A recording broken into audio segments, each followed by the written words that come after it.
After spending 12 hours on the harrowing USG Ishimura, it's time to talk about it.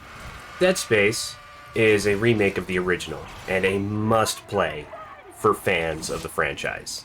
If you've never experienced Dead Space, my Let's Play and this review will give you a pretty good glimpse of what to expect. Make sure you stick around to the end and see how it ranks.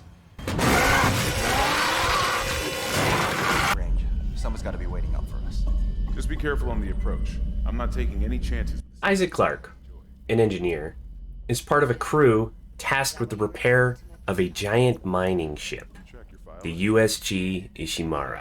Upon arrival, they are unable to communicate with anybody as their ship comes in for a landing. Once aboard, they find nothing but blood and monsters.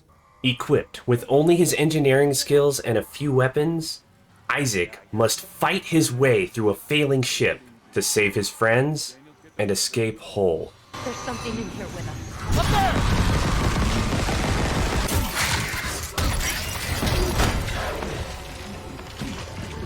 This is a very graphic game. The Necromorphs are frighteningly built, with guts hanging out, sharp claws, and blood-curdling screeches that will send shivers down your spine. The best way to take them out is extreme dismemberment. There is a lot of blood during combat, so I'd say it's probably best to play this game with the kids out of sight.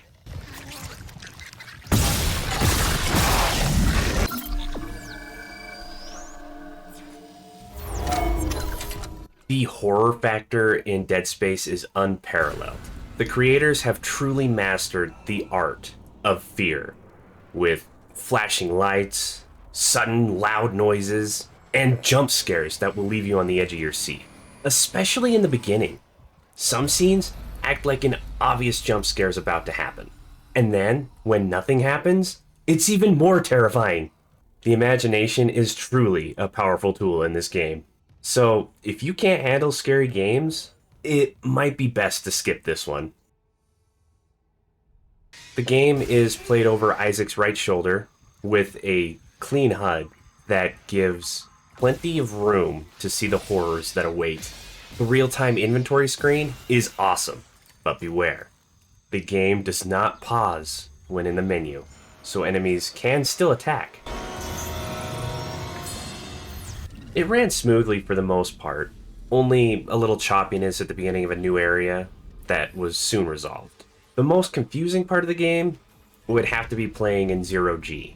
The Ishimura is in space, so naturally all of the gravity has to be manufactured.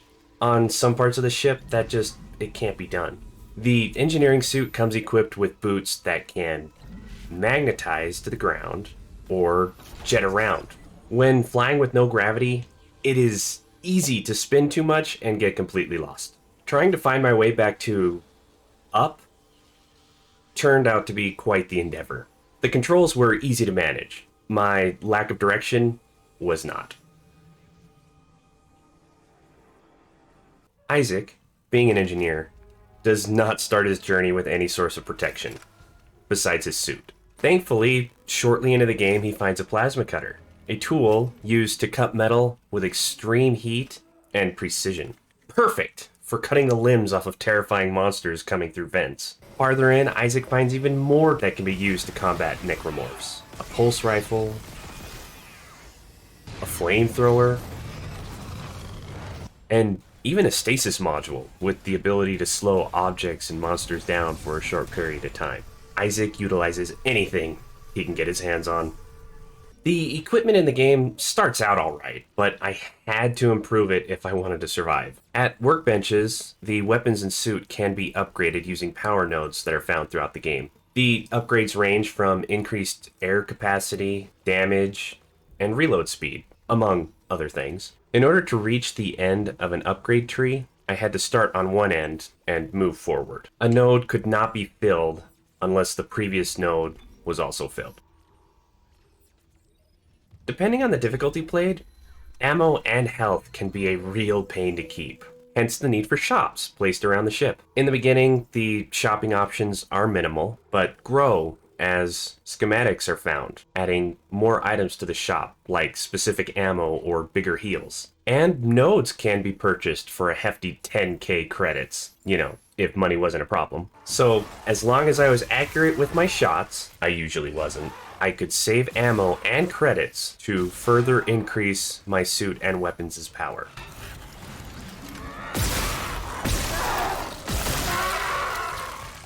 The layout of the Ishimura is vast and complex, consisting of multiple sections with multiple floors in each. Access to these sections is possible through the central tram system of the ship, but not all areas are initially accessible. As Isaac navigates the failing ship, he must use his engineering skills to repair various systems, thereby unlocking new sections and advancing the story.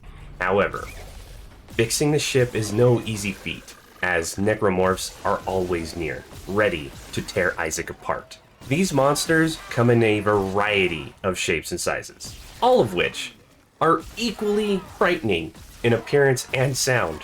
Usually, the enemies are accompanied by a sudden change in music, so sometimes it was pretty easy to tell that something's coming.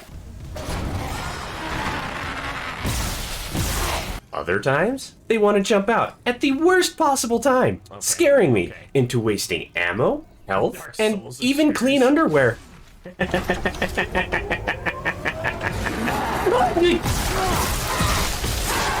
The fear of something hiding around the next corner never goes away. Sure, there was eventually a desensitization of the enemies, but the game's design is such that it remains frightening even in subsequent playthroughs. New Game Plus was still stressful, even though I already knew what was going to happen. Oh, I freaking knew that was gonna happen. I knew it!